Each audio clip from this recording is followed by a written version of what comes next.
चलिए, जय हिंद दोस्तों, मेरा नाम तुषार कुमार है। इस बार हम लोग इस हफ्ते छत्तीसगढ़ में जो भी समसामयिक घटना हुई हैं, छत्तीसगढ़ में ऐसी घटनाएँ जो इम्पोर्टेंट हैं, उनके बारे में बात करेंगे या बोल सकते हैं साप्ताहिक छत्तीसगढ़ का करंट अफेयर है, उसके बारे में बात करने वाले हैं।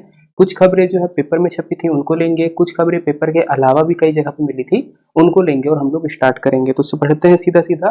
तो जैसे हमारे पास सबसे पहली खबर आती है इस हफ्ते की, तो कुछ न्यूज़पेपर कटिंग है। एक्चुअल में क्या चल रहा है, हमारे मुख्यमंत्री और स्वास्थ्य मंत्री बोला जा रहा है इनके बीच में मतभेद हो रहा है। मतलब भूपेश बघेल जी और टी एस सिंहदेव जी, इन के बीच में मतभेद चल रहा है। भूपेश बघेल जी का अभी अभी बर्थडे था, बर्थडे के बाद वो दिल्ली जाते हैं, फिर टी एस सिंहदेव दिल्ली जाते हैं। तो 2 दिन पहले ऐसे मिलता है, 2.5 साल के राग के बाद अस्थिरता की कोशिश कर रहे हैं ये लोग। इसके अलावा फिर आज की खबर आती है 55 मंत्री और विधायक भूपेश के साथ राहुल गांधी जो है छत्तीसगढ़ से आएंगे। ओके, मतलब क्या बात करने की कोशिश कर रहा है, तो समझिएगा। कुछ दिन पहले हमारा होता क्या है, जब मुख्यमंत्री भूपेश बघेल जाते हैं दिल्ली, तो ऐसी बात चल रही थी कि 2.5 साल का इनका चलना है कि 2.5 साल जो है भूपेश बघेल मुख्यमंत्री रहेंगे, 2.5 साल टी एस सिंहदेव रहेंगे। कांग्रेस को जिताने में दोनों का हाथ है और दोनों कद्दावर नेता है। तो ऐसी बात चल रही थी कि इनके बीच में मतभेद होने वाला है, टी एस सिंहदेव को मुख्यमंत्री बनाने वाले हैं।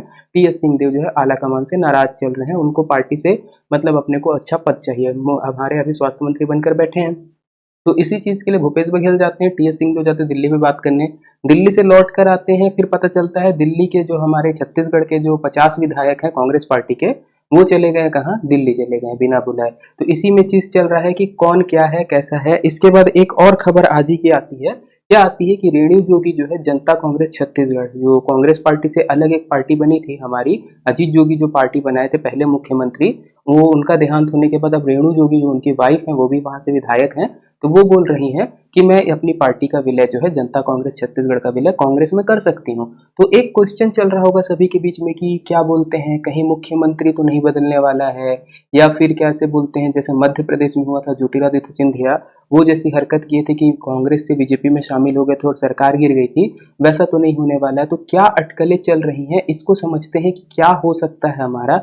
अल्टीमेटली डिसीजन जो है कांग्रेस पार्टी खुद से लेगी, हम लोग केवल एक अजम्पशन बना के चलते हैं। कैसे करते हैं, तो स्थिति देखते हैं। स्थिति के लिए ग्राफ देख सकते हैं, पाई चार्ट देख सकते हैं। हमारे पास टोटल जो हमारी विधानसभा में 90 सीट्स हैं, जिसमें 70 पे है कांग्रेस, 2/3 से ज्यादा सीट कौन रखी है, कांग्रेस। इसके अलावा जो हम लोग बोलते हैं जनता कांग्रेस छत्तीसगढ़, उसके पास 4 सीटें हैं, बीएसपी के बाद 2 सीटें हैं, और बीजेपी जो है 14 सीटों पर काबिज है। मध्य प्रदेश वाले केस में क्या था, मध्य प्रदेश वाले केस में बीजेपी और कांग्रेस बराबरी पे चल रही थी। यदि वहां से विधायक अपना समर्थन देके हट जाते, जैसे हटे हुए थे, तो वो सीट खाली होती, तो कांग्रेस पार्टी की सरकार गिर जा रही थी। यहाँ पर कांग्रेस पार्टी के पास है 70 सीट। अब 70 सीट में से अगर हम लोग देखें टोटल 90 सीट होती है, तो जो बहुमत का आंकड़ा बनता है 90 सीट का 50% प्लस 1 मतलब 46 सीट, जिसके पास 46 सीट होगी वर्तमान स्थिति में, वो जीतेगा। अब इनमें से यदि कोई विधायक इस्तीफा दे देते हैं या उनकी सीट खाली हो जाती है, तो वो खाली सीटों को हटा देते हैं। मान लीजिए 90 में से 30 जो है हमारे विधायक इस्तीफा दे देते हैं, तो 60 सीटें बचती हैं। तो 60 पे हम लोग देखेंगे फिर 50% प्लस 1 मतलब 31 सीटें जो हैं, यदि किसी भी पार्टी के पास रहेगी तो वो जीतेगी। एक थ्योरी पकड़ते हैं, एक थ्योरी क्या पकड़ते हैं, मान लीजिए कि हमारे टी एस सिंहदेव जो है 35 विधायकों को अपने साथ ले गए। 35 को लेके जैसे वो जाएंगे, जैसे वो विधायक इस्तीफा देंगे या वो बीजेपी में शामिल होंगे, समझिएगा, इस्तीफा दे दे या बीजेपी में शामिल हो जाए, उनके ऊपर दल बदल कानून लग जाएगा। और अगर दल बदल कानून लगता है तो उनकी सीट हो जाएगी खाली, तो वो 35 हट गए। बचे हुए में भी देखोगे तो कांग्रेस के पास बचे 35 विधायक तब भी जो है बहुमत साबित कर देंगे और भूपेश बघेल की सीट बच जाएगी। तो किसी भी हालत में अभी के हालात अगर आप देखोगे, तो अगर ये इस्तीफा दे देते हैं या अपना दूसरी पार्टी को ज्वाइन कर लेते हैं टी एस सिंहदेव, तब भी इनकी सीट नहीं हटने वाली, दल बदल कानून लग जाएगा, बच जाएगा। एक तरीका है, यदि 48 विधायक कांग्रेस के कम से कम 48 विधायक टी एस सिंहदेव के साथ एक नई पार्टी बना लेते हैं, तो 2/3 से ज्यादा हो जाएगा। मिनिमम सीट, मिनिमम विधायक की संख्या 48 रहेगी। 48 विधायक अगर कोई एक नई पार्टी बना लेते हैं, तो क्या होगा, वहां पर उनकी जो है सत्ता आ जाएगी और दल बदल नहीं लगेगा। तो यदि आप लोग अटकलें लगा रहे होगे कि कहीं टी एस सिंह बीजेपी में शामिल हो सकते हैं क्या, तो बीजेपी के पास उतना अच्छा परफॉर्मेंस नहीं है, सिर्फ 14 सीट है। अगर टी एस सिंह लेके भी चले जाते हैं अपने विधायकों को, तब भी कांग्रेस की सीट बनी रहेगी। जनता कांग्रेस छत्तीसगढ़ चाहे शामिल हो चाहे ना हो, कोई फर्क नहीं पड़ने वाला। बीएसपी के 2 लोगों का कोई फर्क नहीं पड़ने वाला। जो भी खेल रहेगा इन 70 पे ही रहेगा। इतना ज्यादा बहुमत मिला है तो आई थिंक बहुमत का इनको सम्मान करना चाहिए और क्या करना चाहिए, सीटें बनानी चाहिए। अगर आप लोगों को ये चीज और अच्छे से जानना है तो आप मुझको एक बार बताइएगा, मैं कमेंट करके रखिएगा, मैं इसका पूरा डिटेल पे कैसे दल बदल कानून काम करेगा यहाँ पर और क्या चीज भविष्य हो सकता है, उसके लिए हम लोग एक डिटेल पे वीडियो लेकर आएंगे। यदि आपको पसंद आती होगी हमारी वीडियो, आप हमको सपोर्ट करना चाहते हैं तो चैनल को सब्सक्राइब करिएगा, वीडियो को लाइक करिएगा और वीडियो को शेयर करिएगा। सब्सक्राइब अवश्य करिएगा। जब हम लोग देखते हैं एनालिटिक्स तो दिखता है कई लोग वीडियो जरूर देखते हैं बट सब्सक्राइब नहीं करते हैं। सब्सक्राइब करने का कोई पैसा नहीं लगता, इससे हमको जो है सपोर्ट मिलता है, हमारे सब्सक्राइबर बढ़ते तो हमको अच्छा लगता है कि हाँ इतने लोग हमारा साथ दे रहे हैं। तो प्लीज अगर आपको वीडियो पसंद आएगी तो सब्सक्राइब कीजिएगा। उम्मीद है ये चीज हल्का हल्का आपको समझ में आया होगा। पूरा डिटेल पे चाहिए होगा, दल बदल पूरा अनुसूची 10 काम करेगा, उसको हम लोग डिटेल पे आगे पे समझेंगे। चलिए आगे बढ़ते हैं नेक्स्ट खबर की तरफ हमारी। तो नेक्स्ट खबर हमारी जुड़ती है प्रागैतिहासिक कालीन स्थलों से या पुरातात्विक स्थलों से। इसमें बात करेंगे तो कोरबा जिले के 2 पुरातात्विक स्थलों को शैलाश्रय घोषित किया जाएगा, ऐसे बोल रहा है। 2 जो शैल चित्र है हमारे, या पुरातात्विक स्थल है, उनको शैलाश्रय घोषित करने की बात चल रही है। कहां पर? कोरबा जिले में। इनका नाम क्या है? तो बरहा झरिया और हाथामाड़ा, 2 जगह मिलती है, बरहा झरिया और हाथामाड़ा। यहाँ पर जो पुरातात्विक स्थल प्राप्त हुए हैं, अब इनको ऑफिशियली घोषणा की जा रही है कोरबा जिले के लिए। तो बरहा झरिया की बात करेंगे तो उसमें हाथ के जो है पंजे मिले हुए हैं, पंजों के 60 चित्र मिले हैं, ज्यामिति प्रकार के 40 शैल चित्र मिले हैं, इसके अलावा हिरण के शैल चित्र मिले हैं 20, और इसके अलावा क्या 30 अन्य शैल चित्र प्राप्त हुए। ये होती है हमारी किसकी बात? बरहा झरिया की। इसके अलावा जो हाथामाड़ा है, हाथामाड़ा हाथ से ही नाम याद रखना, हाथामाड़ा। हाथामाड़ा पे क्या मिला हुआ है? तो बच्चे के हाथ की चिन्ह या बच्चे के पंजे की चिन्ह की जो आकृति है वो मिले हुए हैं। कलर कौन सा है? लाल और सफेद रंग का कलर मिला हुआ है। ये ऐसी जो भी चीज मिलती है ये हमारे लिए बहुत इंपॉर्टेंट होती है। क्यों? क्योंकि इससे पता चलता है छत्तीसगढ़ में प्राचीन काल से ही हम लोग रह रहे हैं, मानव निवास कर रहे हैं। ऐसा नहीं है कि आए हुए कुछ सैकड़ों सालों या हजारों सालों में बसे हुए हैं। तो ये इंपॉर्टेंट हो जाता है। इसमें जो चीज ध्यान देने वाली है, दोनों शैल चित्रों को संग्रह संरक्षित स्थल घोषित करने के बाद जिला में जो है संरक्षित स्थलों की संख्या कितनी हो जाएगी? 6 हो जाएगी। तो याद रखिएगा, पहले 4 थे, अभी 2 और मिलते हैं तो 6 हो जाते हैं। ऐसे ही कुछ पुरातत्व से खोज होती है हमारी नीचे की तरफ, केशकाल घाटी की तरफ मिलता है। तो केशकाल के चौसर मैदान में स्थित एक गुफा है, गुफा का नाम क्या है? मांझिनगढ़। मांझिनगढ़ की गुफा में जो है शैल चित्र प्राप्त हुए हैं। अब शैल चित्र क्या होते हैं? तो शैल चित्र गुफाओं में पत्थरों के ऊपर जो आदि मानव पेंटिंग करे रहते हैं अलग अलग टाइप की, वो पेंटिंग क्यों होती थी? उनके कम्युनिकेशन के लिए, चीजों को सिखाने के लिए। उस समय तो टीवी या वीडियो हमारे जैसे चलता नहीं था, तो वो लोग क्या करते थे? शैल चित्र बना के रखते थे। कहीं पे डायनासोर का आपको शैल चित्र दिखेगा, कहीं पे शिकार करते हुए लोगों का चित्र दिखेगा, अलग अलग जो भी उनको बताना है, शिकार करना तो कैसे घेर के करना है, कैसे करना है, वो सारी चीजें दिखाने के लिए। बोला जाता है ना कि विजुअल, जो चीजें आप देख के सीख सकते हो उतना जल्दी आप सुन के या बोल के नहीं सीख सकते। तो देखने के लिए विजुअल जो होता है वो सबसे बेस्ट होता है। तो इसको किया गया है और इसकी दावा पत्ती हो रही है, दावा किया जा रहा है। दावा किया जा रहा है, कौन कर रहा है दावा? तो बस्तर की जो हमारी समिति है, पुरातत्व विभाग बस्तर वाला, वो बता रहा है कि ऐसा मिला है। अब इसमें क्या खबर आती है कि ये जो है अभी ज्ञात भी नहीं था, वहां के जो लोकल निवासी भी हैं, मांझिनगढ़ जो लोग घूमने जाते रहते हैं, उनको भी ज्ञात नहीं था कि ऐसा कोई शैल चित्र बना हुआ। तो ऐसे ही मिलते रहता है। ऐसे ही सेम मनेन्द्रगढ़ में मिला हुआ है, हमारा मरीन फॉसिल मिला हुआ है, वो और बहुत बड़ी खोज हो जाती है। वो पूरे इंटरनेशनल लेवल पे, विश्व के लेवल पे मनेन्द्रगढ़ को फेमस करता है। किस कारण से? अगर वो मरीन फॉसिल को सही से संरक्षित किया गया और स्टडी अगर सही है तो ये बताएगा कि मनेन्द्रगढ़ में कभी ना कभी तो समुद्र था, मतलब छत्तीसगढ़ कभी ना कभी समुद्र का हिस्सा था, ये बताएगा। अभी तक क्या माना जाता है कि छत्तीसगढ़ कभी समुद्र का हिस्सा नहीं रहा है। तो आज से 2 करोड़ साल पहले, 3 करोड़ साल पहले, 29 करोड़ साल पहले समुद्र का हिस्सा था, वो बताते थे। जो भी पुरातात्विक खोजें होती हैं वो बहुत ज्यादा इंपॉर्टेंट हो जाती है। चलिए आगे बढ़ते हैं। इसके बाद फिर से एक न्यूज़पेपर की कटिंग आती है। क्या आती है कि छत्तीसगढ़ में जो है 30 से अधिक तहसीलों पर सूखे का साया है। सूखे का साया मतलब सूखाग्रस्त घोषित होने वाली है 30 से अधिक तहसील। अब 30 से अधिक तहसीलों को सूखाग्रस्त घोषित करने की बात चल रही है, अभी घोषित नहीं हुई है। इंपॉर्टेंट क्या है समझते हैं। सूखाग्रस्त कब बोलते हैं? मान लीजिए कभी भी कहीं पे औसत वर्षा होती है 100 mm की या 100 सेंटीमीटर की औसत वर्षा होती है। जितनी भी वहां पर औसत वर्षा होती है, यदि उससे 30% औसत वर्षा कम हो, मान के चलिए कहीं पे 100 mm की जो है 100 सेंटीमीटर, mm नहीं लेते सेंटीमीटर लेते हैं, चलिए 100 सेंटीमीटर की कहीं पर वर्षा होती है औसत हर वर्ष, इस बार 70 सेंटीमीटर हुई, बस 30 सेंटीमीटर क्या हुई? कम हो गई। तो यदि 30% कम वर्षा हुई है तो उसको क्या माना जाता है? सूखाग्रस्त माना जाता है। कभी कभी इसको 20% भी ले लिया जाता है। ऑन एन एवरेज कितना लिया जाता है? 30% लिया जाता है। सबसे पहला स्थिति ये देखा जाता है सूखाग्रस्त घोषित करने के लिए, बारिश की स्थिति। कि बारिश सही से हुई है या नहीं हुई है। अगर 30% भी कम हुई है बारिश तो सूखाग्रस्त घोषित करेंगे। दूसरा चीज क्या देखा जाता है सूखाग्रस्त घोषित करने के लिए? दूसरा चीज हम लोगों का देखा जाता है फसल की स्थिति। वहां पे जो फसल लगी है वो फसल हुई है या फसल बर्बाद हो गई है, वो चीज भी देखेंगे। अब सूखाग्रस्त घोषित करेगा कौन? तो याद रखिएगा सूखाग्रस्त घोषित करने के लिए हम लोगों को छत्तीसगढ़ की सरकार ने केंद्र सरकार करेगी, यहाँ से डाटा जाएगा और केंद्र सरकार जो उसको घोषित करेगी। सूखाग्रस्त घोषित करने से कोई फायदा हो सकता है क्या? फायदा ये होगा जो फसल बीमा योजना का लाभ उठाने वाले लोग रहते हैं, जिनकी फसल बिगड़ गई है और सूखाग्रस्त घोषित हो गया है, तो फसल बीमा योजना का लाभ जल्दी ही मिल जाता है। चलिए आगे बढ़ते हैं, नेक्स्ट क्वेश्चन हमारे उसके तरफ बढ़ते हैं, नेक्स्ट करंट की तरफ। तो हमको क्या देखने को मिलता है? राजस्व मंडल के नए अध्यक्ष नियुक्त हुए हैं। नए अध्यक्ष के तौर पे कौन नियुक्त हुए हैं? तो उमेश अग्रवाल। उमेश अग्रवाल की फोटो देख सकते हैं। उमेश अग्रवाल को राजस्व मंडल का नया अध्यक्ष बनाया गया है। ये एक आईएएस अफसर है, ठीक है। ये मंडल अध्यक्ष, इनके पहले कौन थे हमारे? तो पीके खेतान थे। तो पीके खेतान को हटाया गया मतलब उनका रिटायरमेंट हो गया है। तो पीके खेतान के बाद उनकी जगह पर कौन आते हैं? उनके उत्तराधिकारी बन के राजस्व मंडल के लिए हमारे तो उमेश अग्रवाल जी आते हैं। उमेश अग्रवाल जी को कौन क्या बनाया गया है? राजस्व मंडल का अध्यक्ष। तो जनरली परीक्षा में सीधा क्वेश्चन आएगा, राजस्व मंडल का अध्यक्ष कौन है? तो सीधा सीधा रखिएगा उमेश अग्रवाल है। चलिए नेक्स्ट बढ़ते हैं हम लोग करंट अफेयर के बाद।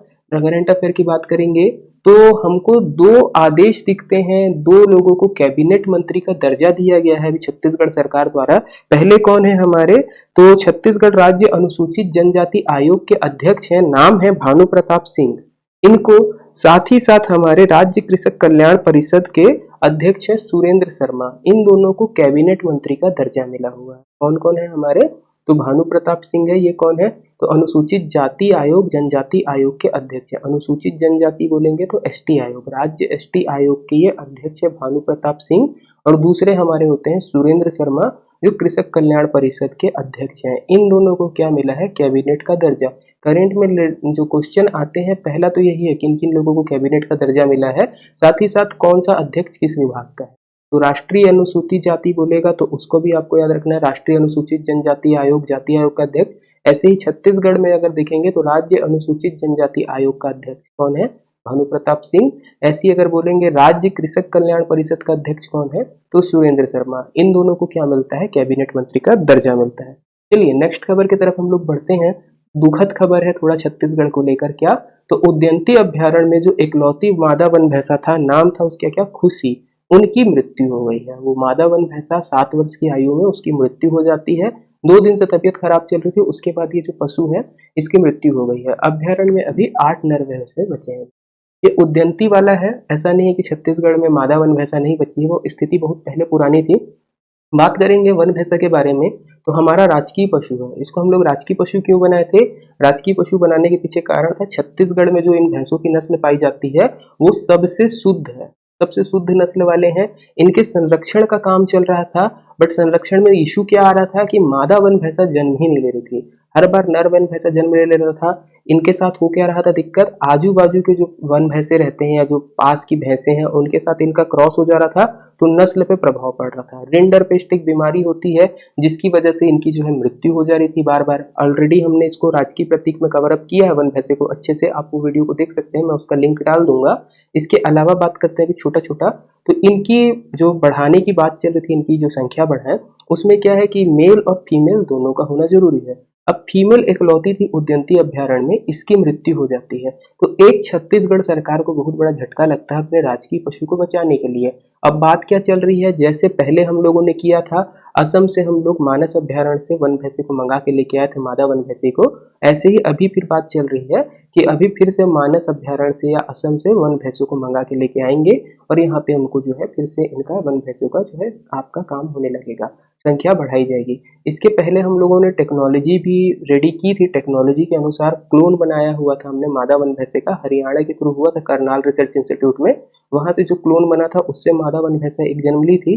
अभी बात क्या चल रही है, उसकी भी बात उठती है कि जो मादा वन भैंसा जन्म ली थी वो अपना वन भैंसा ना होकर मुर्रा जाति की भैंस पैदा हुई है, तो वो भी एक जो है बात हमारी उठ रही है, विवाद उत्पन्न हो रहा है। तो इस चीज को ध्यान में रखिएगा। जो एकलौती थी हमारे यहाँ उद्यंती अभ्यारण्य वाली, उसकी मृत्यु हो गई है। अब आगे देखते हैं इस पे क्या होता है, वन भैंसे के लिए क्या सरकारें करने वाली हैं अपना काम। चलिए आगे बढ़ते हैं। वन भैंसा से आगे बढ़ेंगे तो गाय, छत्तीसगढ़ सरकार गौठान के लिए भी कर रही है। गाय जो है हमारा क्या होता है, दुधारू पशु है। तो दुधारू पशु जितना ज्यादा दूध देगा किसान को उतना ज्यादा फायदा होगा। तो इसको हम लोग बोलते हैं नस्ल सुधार। जैसे हमारे यहाँ जो पशु है अगर वो अच्छा खासा आपका दूध नहीं देता तो हम संकरण कराएंगे किसी अन्य प्रजाति या अन्य नस्ल की गाय के साथ, और उसके बाद क्या होगा, जो अपना हाइब्रिड निकलेगा वो ज्यादा दूध देगा। तो इसके लिए छत्तीसगढ़ सरकार क्या कर रही है, नस्ल सुधार कार्यक्रम के तहत दूध क्षमता को बढ़ाने के लिए, दूध उत्पादन की क्षमता को बढ़ाने के लिए जर्मनी और डेनमार्क से सांडों को आयात कर रही है। ओके, ये जो फोटो लगी है ऐसे नहीं है, ये हम लोगों ने केवल प्रतीक के लिए लगाया है। जर्मनी और डेनमार्क से जो है सांड को मंगा रही है। ये सांड के बारे में खास बात क्या है, ये A1 क्वालिटी के सांड हैं।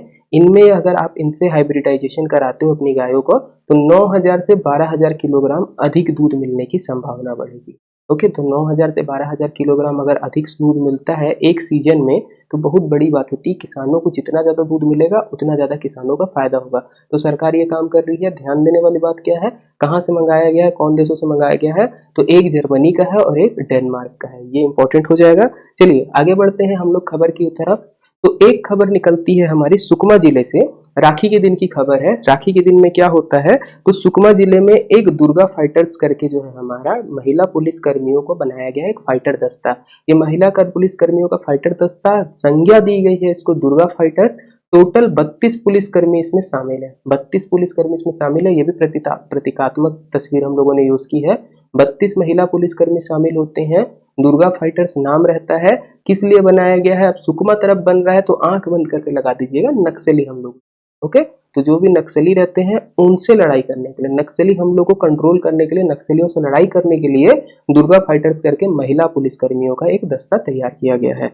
चलिए आगे बढ़ते हैं नेक्स्ट खबर की तरफ। कुछ पुरस्कार मिले हैं। तो ऑनलाइन पढ़ाई में नवाचार के लिए, जैसे हम लोग कुछ कुछ नया नया करते रहते हैं ऑनलाइन पढ़ाई पे, वैसे ही ऑनलाइन पढ़ाई में नवाचार के लिए शिक्षक दिवस के अवसर पर डॉक्टर प्रमोद कुमार शुक्ला या डॉक्टर प्रमोद शुक्ला को जो है इनका चयन होता है राष्ट्रपति पुरस्कार के लिए। ध्यान देने वाली बात क्या है, राष्ट्रपति पुरस्कार के लिए शिक्षक के तौर पे नवाचार के क्षेत्र में छत्तीसगढ़ से केवल एक ही नाम जा पा रहा है इस बार। वो किसका जा रहा है, तो डॉक्टर प्रमोद शुक्ला। प्रमोद शुक्ला का नाम जाता है किस चीज के लिए, तो नवाचार पुरस्कार के लिए। ओके, ये कहां पर पदस्थ है अगर बात करेंगे तो एकलव्य आदर्श जो आवासीय विद्यालय करपावंड। ओके, करपावंड जगह का नाम थोड़ा सा स्पेल करने में दिक्कत जाती है।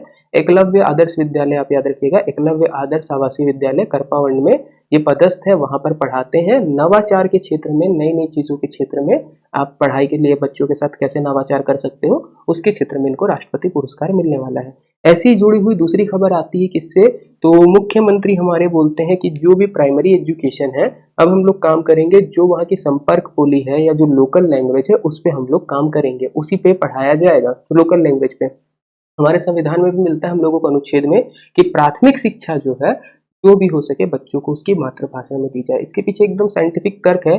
जो भी व्यक्ति जिस भाषा में बोलना सीख रहा है अगर उसकी मातृभाषा में उसको कोई चीज पढ़ाई जाए तो उसको जल्दी समझ में आती है। अगर आप किसी को, मान लीजिए आप हिंदी भाषी हो और आपको उर्दू में या अंग्रेजी में या संस्कृत में कोई चीज सिखाई जाएगी, आप सीख नहीं पाओगे, आपको रटना पड़ेगा। तो जो भी मातृभाषा है अलग अलग क्षेत्रों की, वहां पर उनकी मातृभाषा में पढ़ाई हो, इसके बारे में जो है एक आदेश जारी होता है। अब इसको अमल पे लाने के लिए क्या कर दिया गया है, हमारा स्थानीय बोली और भाषा में पढ़ाई के लिए अलग अलग पुस्तकें जो है जारी कर दी गई हैं, जिसमें सरगुजा या भाषा है, सदरी भाषा है, भतरी है, गोंडी है, हल्बी है, कुडुक है। तो कुडुक उड़ाव की बोली होती है, सरगुजिया सरगुजा तरफ बोली जाती है, भतरी जो है भतरी जाति लोग वाले बोलते हैं, भतरा जाति वाले बोलते हैं। ऐसी ही अलग अलग भाषा अलग अलग जनजाति के लोग बोलते हैं या जाति के लोग बोलते हैं, क्षेत्र के लोग बोलते हैं। उस हिसाब से इस चीज को पूरा तैयार कर दिया गया है। बकायदा वर्णमाला जो होती है सारी चीजें इसकी तैयार कर दी गई है। इस साल से, इस शैक्षणिक सत्र से इसको शायद लागू कर दिया जाएगा। नेक्स्ट खबर की तरफ चलेंगे हम लोग। तो खबर आती है भिलाई से। एक नाम परिवर्तन किया गया है। भिलाई में जयंती स्टेडियम है। जो लोग भिलाई के होंगे या भिलाई के आसपास क्षेत्र के होंगे, जिन लोग स्पोर्ट्स से जुड़े होंगे, जयंती स्टेडियम का नाम जरूर सुने होंगे। भिलाई का सबसे बड़ा स्टेडियम है बोल सकते हैं। इसका नाम बदल दिया जा रहा है और अब इसका नाम बदल कर किसका नाम पे रखा जा रहा है, तो छत्तीसगढ़ के प्रथम स्वतंत्रता सेनानी शहीद वीर नारायण सिंह के नाम पर। तो वीर नारायण सिंह के नाम पर जो है इस स्टेडियम का नाम किया जा रहा है। तो अब से भिलाई का जो जयंती स्टेडियम है उसका नाम परिवर्तित करके क्या कर दिया जाएगा, वीर नारायण सिंह स्टेडियम कर दिया जाएगा। चलिए अगली खबर की तरफ हम लोग बढ़ते हैं। अगली खबर आती है एजुकेशन फील्ड से जुड़ी हुई या स्टडी फील्ड से जुड़ी हुई कुम्हारी में एक महाविद्यालय बनने वाला है। वो कुम्हारी के महाविद्यालय का नाम परिवर्तित कर दिया गया है। अभी नाम बना भी नहीं है, विद्यालय बना भी नहीं है। महाविद्यालय, महाविद्यालय का अर्थात कॉलेज, तो कॉलेज बना भी नहीं है, कॉलेज बन रहा है और इसका नाम परिवर्तित हो गया है। नाम किस पे नाम पे कर दिया गया है, तो भूपेश बघेल जी ने अपनी माता के नाम पर किया गया है, कर रहे हैं इसको। तो अब ये कॉलेज का नाम, कुम्हारी कॉलेज का नाम अब क्या जाना जाएगा, तो बिंदेश्वरी बघेल, बिंदेश्वरी बघेल महाविद्यालय के नाम पे जाना जाएगा। तो किस स्थान का पूछा जाएगा, किस कॉलेज का, किस महाविद्यालय का नाम बिंदेश्वरी बघेल के नाम पे रखा गया है, तो किसके नाम पे आएगा, हमारा कुम्हारी। अब अलग अलग राजनीतिक पार्टियां करते रहती हैं, अलग अलग लोगों के नाम पे डाले रहती हैं। अब यदि इस पे हम लोगों का तर्क पूछोगे तो जो जिस फील्ड में अच्छा काम करता है उस क्षेत्र पे उसका नाम डाल देना चाहिए। चलिए आगे बढ़ते हैं हम लोग। आज की आखिरी खबर पे बढ़ेंगे, आखिरी खबर और इम्पोर्टेंट खबर। तो छत्तीसगढ़ के जो चित्रसेन साहू हैं, ये पैर से हमारे जो है दिव्यांग हैं, इनके दोनों पैर नहीं है, इसके बावजूद ये यूरोप की सबसे ऊंची चोटी माउंट एल्ब्रूस पे चढ़ाई कर देते हैं।